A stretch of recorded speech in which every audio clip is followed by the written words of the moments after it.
Hello, everyone. My name is Michael Moran. I'm the author of the Believers superhero novel trilogy series. And right now we're in the second book, chapter 20. Let me share my screen so we can get started here.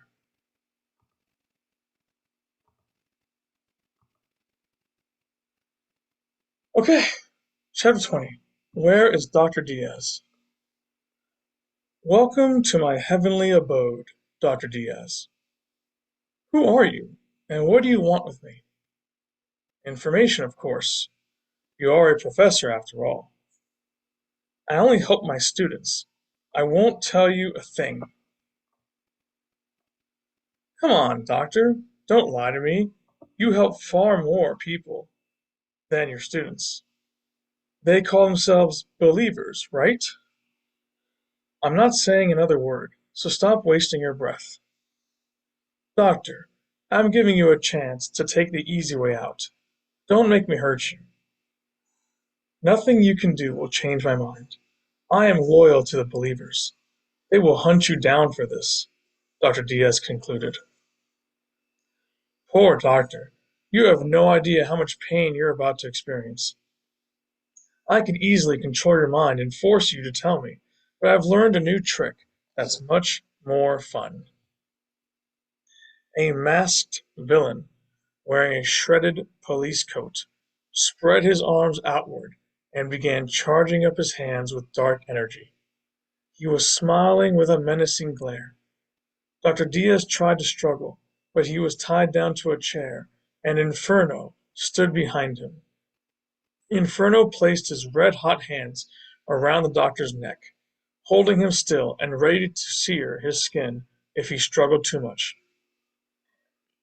A Gothic girl sat in a nearby chair, watching the scene unfold with delight. The boss suddenly lunged forward and pierced the doctor's skull with his sharp fingernails. Then he poured dark energy into Dr. Diaz, and he screamed with pain. The doctor's eyes turned black, and dark energy swirled inside his head like a hurricane, tearing everything apart. Eventually, the boss absorbed all the dark energy back into himself. He took everything from Dr. Diaz, his knowledge, memories, and soul. Dr. Diaz was now an empty corpse, lifeless and still, with his head hung down in defeat. The boss, however, was empowered and ready to take on the believers. He knew all their powers and how to beat them or control them. He was now the biggest threat to the believers, and it would only be a matter of time before he strikes. Darcy, the Gothic girl, playing playfully asked Dr. Diaz to smile and take a picture. Then Porter teleported himself, Inferno, and the doctor's corpse to a familiar desert in Africa. Porter stepped back to a safe distance, and Inferno created a flaming tornado. Seething wind and fire swept the doctor's corpse into the air, and it soon turned to ash. Then the tornado continued along a random path, disseminating the ash across the desert to ensure nobody could find or revive Dr. Diaz.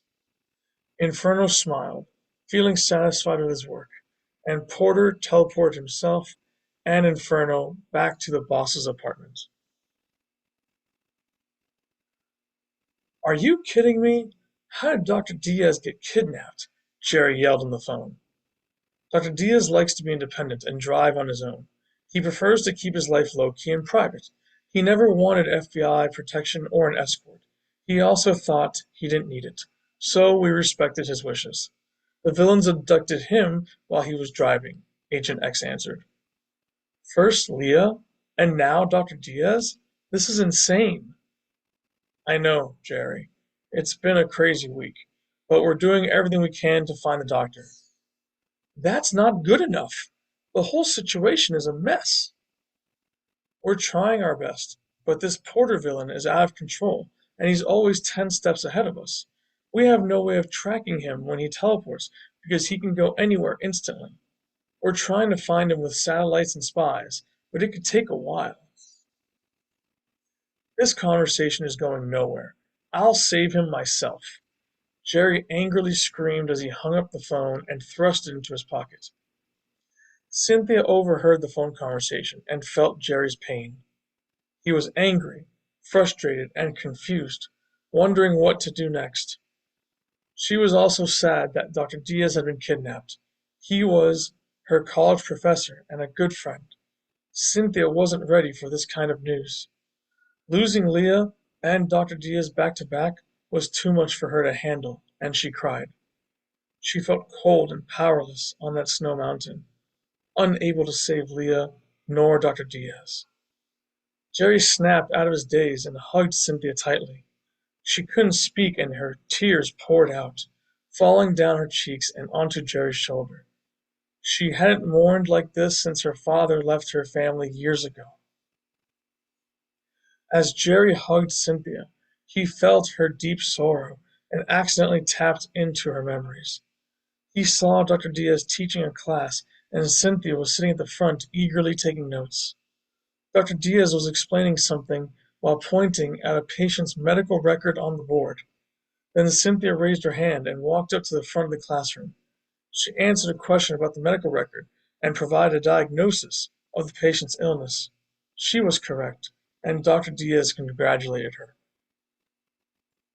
Cynthia's tears slowed down and she felt at peace, knowing that Jerry was comforting and protecting her. She hugged Jerry for a while longer, resting her head on his shoulder and sharing her memories with him. His soothing energy enveloped her mind, body, and soul. And then something miraculous happened. Cynthia accidentally tapped into Jerry's power. Her mind felt supercharged and opened up to the world. She could feel Dr. Diaz's energy, and she began tracking his energy with her mind. First feeling his presence somewhere in Miami, then in Africa. She was confused, and her head was throbbing like a horrible headache. She fell limp, and Jerry caught her, slowly sitting down on the snow with her. He held her closely with concern and began asking questions. What happened? I somehow borrowed your powers and tracked down Dr. Diaz. That's amazing, Jerry exclaimed. Yeah, but my head hurts a lot. I guess my powers made you strain yourself. Sorry about that. No, Jerry, it's not your fault. I'll be fine soon, hopefully. If you give me a moment, I can read your mind and find out where Dr. Diaz is. Then I can drop you off somewhere safe and go get him myself. No way! I have to go with you. I can't let you do this alone, Cynthia begged. Jerry certainly did not want to bring her along. What if he searches for Dr. Diaz and finds the villains? Cynthia would be in danger. Then again, the villains are unpredictable and may kidnap Cynthia if Jerry leaves her behind. He felt backed into a corner, not liking any of the options at hand. However, he looked at Cynthia's desperate expression and concluded that he had no choice but to bring her along. Jerry nodded in agreement and closed his eyes. He placed his hands gently on Cynthia's head, and she cooperated. He searched her mind and gathered information about Dr. Diaz. Then he felt Dr. Diaz's energy and knew exactly where they needed to go. A few seconds later, Jerry and Cynthia appeared in the smoldering heat of an African desert. Steady winds blew sand into the air, and Cynthia covered her eyes for protection. Dr. Diaz, where are you? Cynthia shouted while anxiously looking around. The desert was harsh and unforgiving, showing no signs of Dr. Diaz.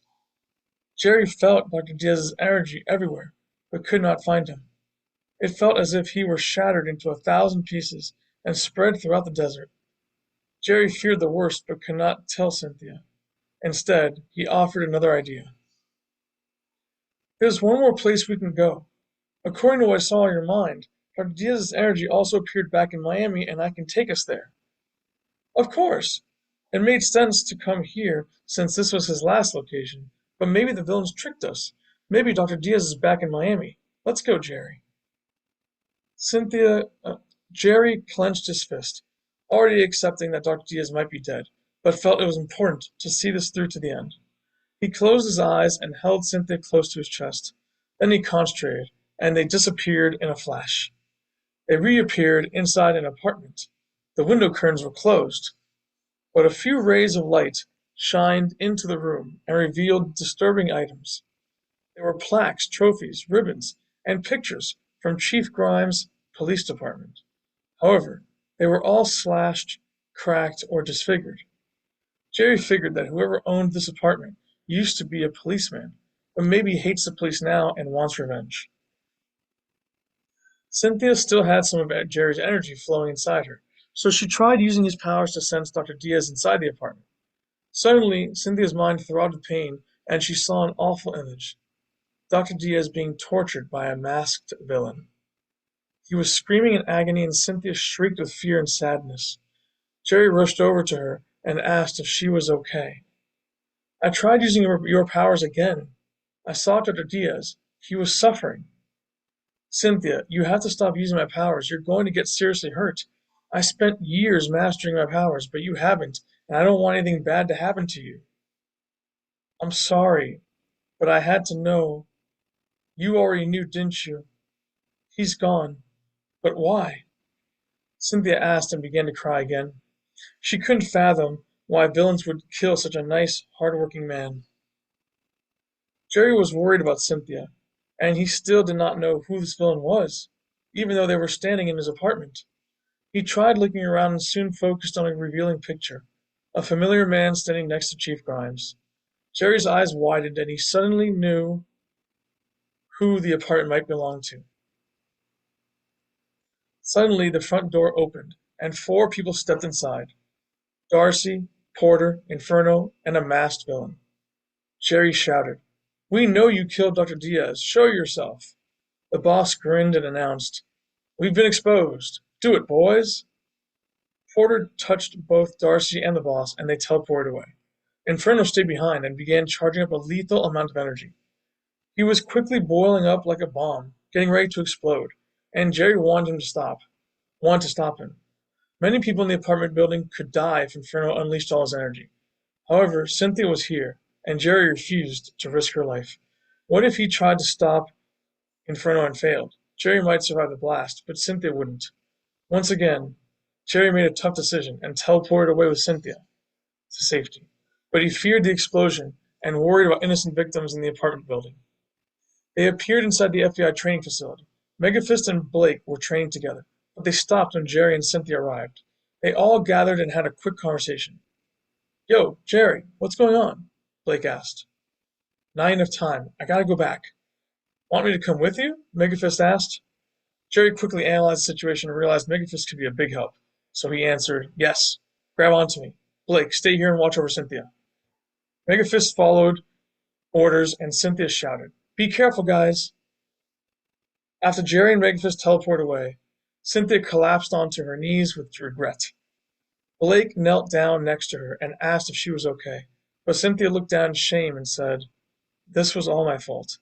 I wanted to help, but I got in the way. If I wasn't there, Jerry could have stopped the blast. All those people might die because of me." Blake tried to make her feel better, but it was no use. Jerry and Megafist arrived back at the apartment, and it was full of embers and smoke. There was no evidence left behind. Normally Jerry would have been mad, but maybe this was for the best.